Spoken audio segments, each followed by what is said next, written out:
What's going on, guys? Today I'm going to walk through, show y'all how to do this L-shaped desk with the 45-degree miter in the middle. So let's go.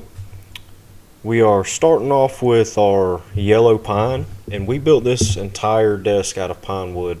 And it gets a lot of bad raps for the knots and just being somewhat cheap. Not as durable as the hardwoods, obviously, but I promise y'all, you can get a beautiful product out of pine, and I will show y'all how to do it today. So we started this build off just like we do every other one. We cut everything down to some rough dimensions. Always cut it down a little bigger, that way you can always rip it down to final dimensions, but get everything kind of close to what it's going to be final size. Scribble these lines on with a pencil, and you can see when it comes out of a planer. Once that pencil mark is gone, you can see the entire side has been planed, and then it's time to flip it over, right? But this is the first desk out of 6 that we're doing for a commercial real estate and insurance company. And I just want to give a quick shout out to Fuller Realty and Fuller Insurance. They're out of Sonoya, Georgia. Y'all are ever in the area, Brooks, Fayette, wherever you're at, give them a call. They are awesome. So here we are. I didn't want to bore y'all with the entire process of joining, planing. So just did a quick little glue up here, and instead of doing how I usually do, gluing up or building one side long and then on the L side you do a little short piece, I'm actually trying something different here, and I'll show you in a little bit. But a quick tip on clamping up tops is I use these end pieces as cawls. You can see I just got 3/4 inch 1x4s with some clamps on the end, just to make sure everything's flat and even. That way when I clamp it, it stays flat. Don't get any of that cupping. And so right here, I went ahead and got just a simple cheap 45 square at Home Depot and just scribed that line, and I used my Makita track saw, lined it up, and that's what we're using to make sure everything's 45 here. So this is the 36 volt cordless track saw from Makita. It's awesome. I love mine. Makes everything so much easier and more accurate. I used a straight edge and a circular saw for years, and I'm just making sure it's square right here. But if you rip any sheet goods, or if you're a one-man shop, track saws are awesome. If you don't really do too much of this kind of work, I wouldn't recommend it. Just stick with your skill saw. So right here I'm using this CA glue by Star Bond to fill all these little cracks and knots. Get some CA glue from Amazon. Star Bond's the best I've found. You can usually get a color pretty close to what you're going to stain it to, or if you're working with like walnut, hardwoods, they do have black and clear as well.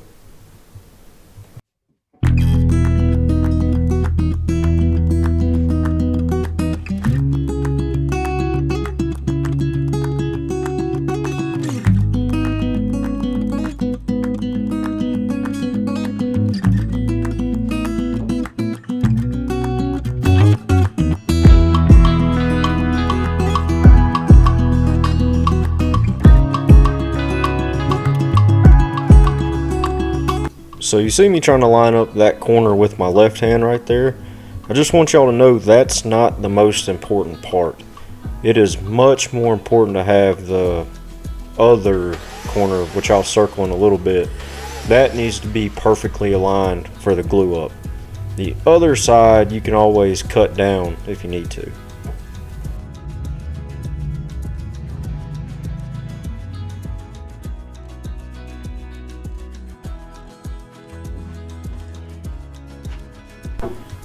Now, like I said, this was my first time doing this style glue up, this style table with the 45-degree miter.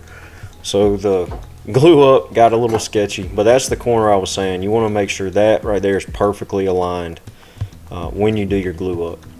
So I got those two clamps on the ends just to make sure they were flat, and then I used that CA glue and an accelerator. Use some scrap pieces of blocks right here you see on the ends, glued those to the top itself because I still have to rip it down to final dimensions, and I used the pipe clamp to squeeze it all together. Now once that was done, there was still a little bit of a gap that I didn't like, so I went ahead and did it again, used that, and then I went and got one parallel clamp and put it on there, and with the two clamps right beside each other, it pulled everything in nice. And if there ever is a little clamp, you can do the sawdust and glue trick, put it in that crack and then sand it off. It's not a big deal, but I just wanted to make sure everything was structurally sound with this desk, since this is going to be the weakest point right here.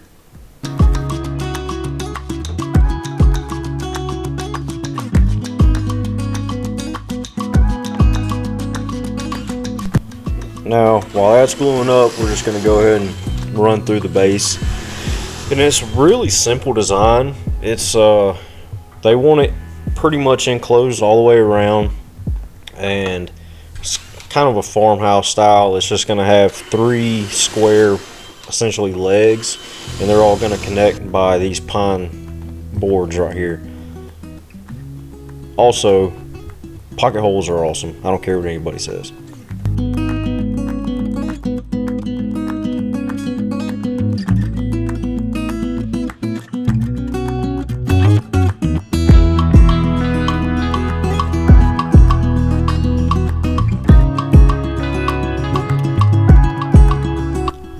Little side note, if y'all do anything with pocket holes, this Craig pocket hole clamp is a lifesaver. Makes everything so much easier. It's like having an extra hand around the shop. I'll have that in the video description below in case you want to go pick one up. All of the links in the description below. I do get a little cut from that from Amazon itself, so it just helps support the channel. So if you're thinking about getting something like that, please give it a shot.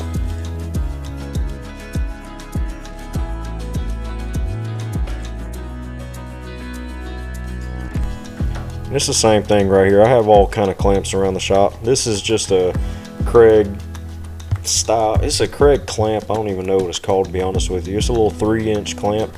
I just use it to hold the boards together when I usually screw in pocket holes like this.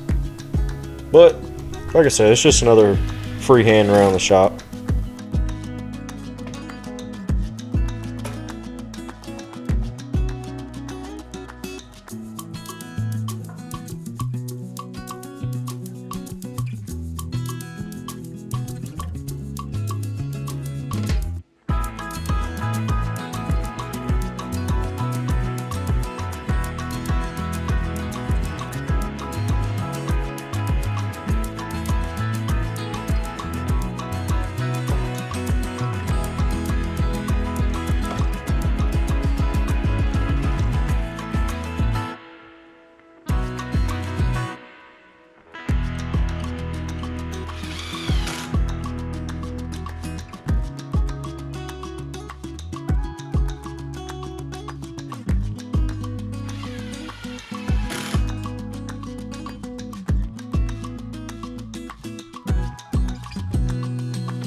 Now this is when things get sketchy in a one-man shop. I'm only 5'6" with short arms. Now I'm having to lift everything by myself. So a lot of times I'll come get my wife to come help me flip stuff, pick stuff up, but today I was by myself and we got it done.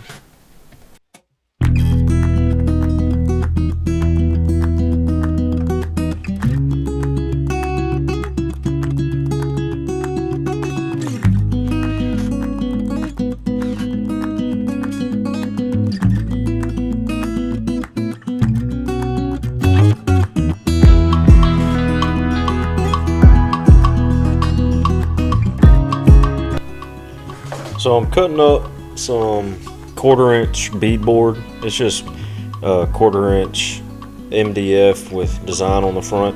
It's for the customer. They want everything enclosed. It just gives it a little bit more design than just putting plywood backer. And I have done the plywood. Some customers like it, but most I found around here, they like the beadboard look. And again, I use this Makita track saw for virtually everything.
So this customer wanted just the original farmhouse style, the X's on the ends of the base, just for design. So I found the easiest way to secure that MDF was literally just cut the board out to size, and then on the back side just pop in some 18 gauge, usually do 3/4 inch brad nails, and just tack it right down to that X, and it works perfectly for me every time. Just got to make sure you got your measurements right, and if you build it square, everything is so much easier to come together.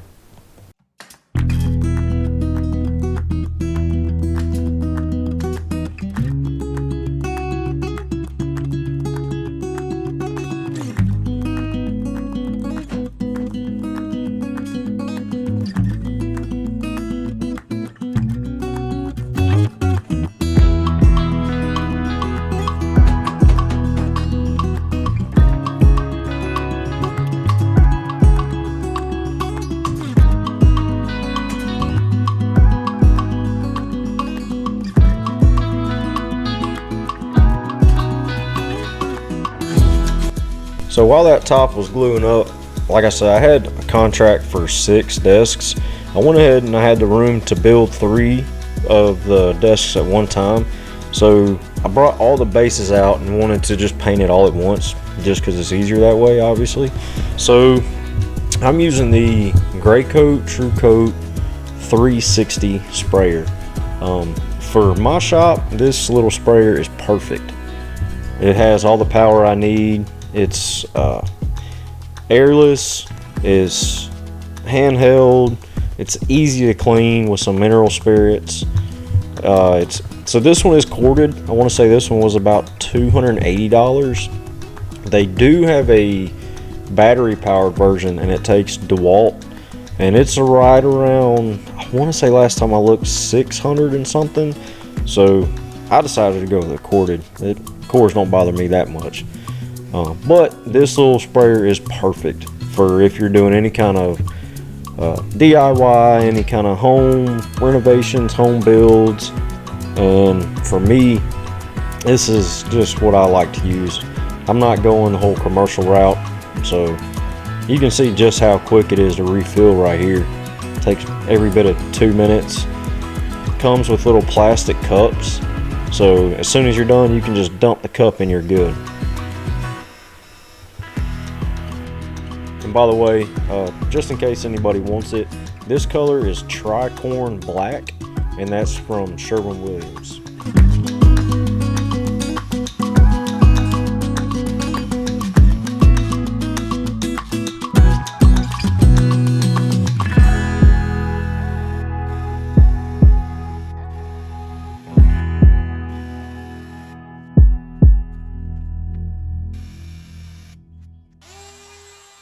Alright, so back to the top, let it glue up for a couple days, and it came out awesome. We went ahead and cut it down to final dimensions with that track saw.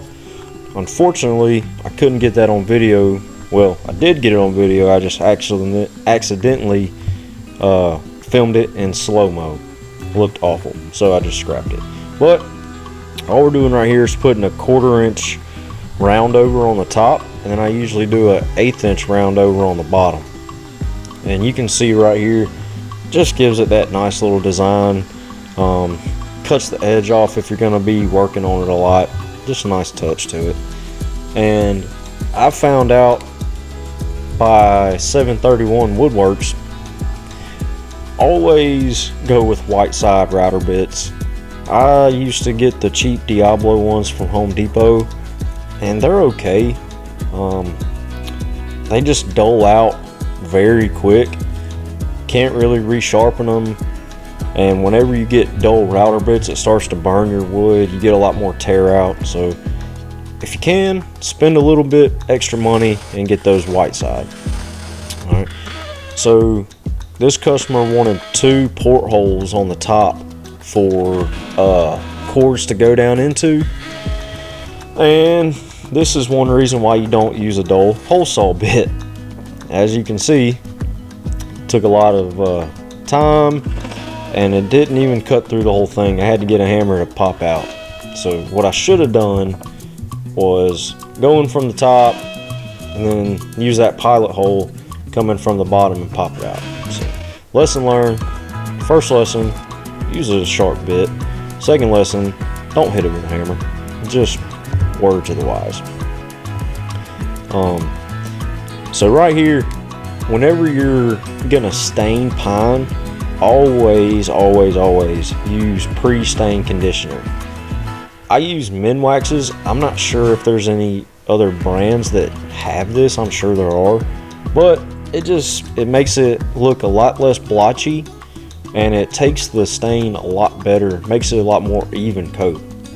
And with this one, we used Minwax's special walnut stain, and we're gonna finish it with 5 coats of Minwax's oil-based polyurethane. And I use a foam brush just to apply everything. I haven't got comfortable yet enough with that sprayer to spray stain or finish. And of course you can. I just don't have, I guess I'm just scared to do it on the actual top that's commissioned. And I guess I have the time, I've just been too lazy to play with it. This is my tried and true way of doing it. It works, so this is how I've been doing it. One day I'll practice with it, we'll see.